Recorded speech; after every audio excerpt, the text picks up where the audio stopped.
السلام علیکم ناظرین، آج سے ہم آپ کی خدمت میں ایک نیا سلسلہ وار ناول پیش کر رہے ہیں جس کا عنوان ہے سیب کا آسیب، اور آج اس کی پہلی قسط پیش کی جا رہی ہے۔ تو آئیے شروع کرتے ہیں۔ وہ جنوری کی ایک سرد اور سیاہ رات تھی۔ گرو مندر سے جیل روڈ جانے والی ذیلی سڑک ویسے بھی سناٹے میں رہتی تھی اور ابھی تو رات کا 3 بج رہا تھا۔ گلشن جانے کے لیے تگ و دو میں مصروف میں اپنے آفس سے نکلا تو 2 دوست مجھے زبردستی یہاں چائے پلانے لے آئے۔ 2 بجے فارغ ہوئے۔ چائے پی کر وہ دونوں تو لالو کھیت نکل گئے، لیکن مجھے یہاں چھوڑ گئے۔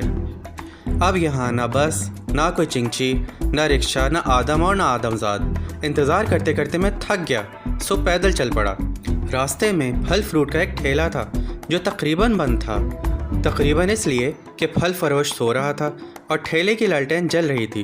فروٹ بھی تقریباً سارے ہی کپڑے سے ڈھانپے ہوئے تھے، بس سیب کا ایک ٹوکرا تھا جو کہ آدھا ننگا تھا، اور لال لال سیب دیکھ کر جانے میرے خالی دماغ میں کیا آئی کہ میں نے ایک سیب اٹھا لیا، اور آگے جانے کے لیے میں نے قدم جو اٹھایا تو جیسے کوئی سایہ سا کوندا اور میرے آگے کوئی جانور کہیں سے نکل کر آ گیا۔ ایک سائیڈ اندھیرا ہونے کے سبب پہلے تو سمجھ نہیں آیا کہ یہ کیا ہے، پر تھوڑا آگے بڑھا تو دیکھا کہ ایک کالی بلی اپنی چمکتی آنکھیں لیے میرا راستہ روکے کھڑی تھی۔ مجھے اچنبھا تو ہوا کہ بلی تو انسان سے ڈرنے والا جانور ہے، راستہ روکنا اس کی سرشت یا خصلت میں نہیں، لیکن میں بلی سے ڈر کر ارادہ ملتوی کرنے والا تو تھا نہیں، سو اسے ایک ٹانگ اٹھا کر مارنے کے انداز میں ڈرانے کی کوشش کی اور جھٹکے سے آگے نکل گیا۔ بلی اس طرح ایک طرف ہوئی جیسے ایک پہلوان دوسرے پہلوان کو دانستہ راستہ دیتا ہے، اور میں پھل فروش کو ذہن اور نظروں میں رکھے ہوئے آگے چل پڑا۔ تھوڑا آگے چلا، کچھ احساس ہوا، مڑ کر دیکھا تو پھل فروش کی لالٹین بند ہو گئی تھی۔ میں 1 سیکنڈ کو ٹھٹکا، لیکن ذہن جھٹکا کہ تیل ختم ہو گیا ہوگا۔ یہی سوچتے سوچتے سیب منہ کی طرف لایا۔ اچانک کافور کی انتہائی تیز بو میرے آس پاس دوڑ گئی۔ یا اللہ، اتنے سناٹے میں یہ کافور کی بو کہاں سے آ گئی؟ میں نے آنکھیں پھاڑ پھاڑ کر چاروں طرف اس شے کو ڈھونڈنا چاہا جس نے اتنی رات گئے میرے دماغ کی چولیں ہلا دی تھیں، مگر مجھے کچھ نہ دکھا۔ میں چلتے چلتے ایک لائبریری تک آ گیا تھا۔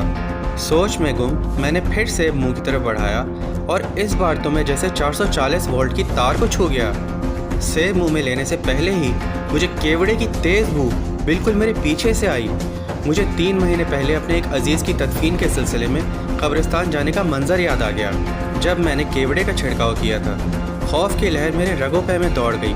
بے اختیار مڑ کر دیکھا تو پیچھے کوئی نہیں تھا۔ اتنے میں ایک رکشہ بہت تیزی سے گزرا۔ میں اسلامیہ کالج کے سامنے تھا۔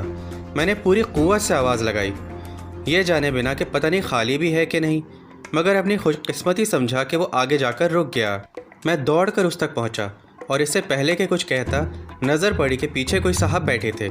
اندھیرا تھا، صحیح نظر نہیں آیا، پر میں نے پھر بھی کوشش کرنے کا سوچا۔ اتنے میں رکشے والا بولا، کہاں جاؤ گے تیمور بھائی؟ میں نے جواب دیا، بھائی گلشن، بہت دور سے آ رہا ہوں، منع مت کرنا۔ اس نے کہا، آ جاؤ بھائی بیٹھو۔ میں نے شکر ادا کیا اور پیچھے بیٹھ گیا۔ پچھلی سیٹ پر ایک نوجوان تھا۔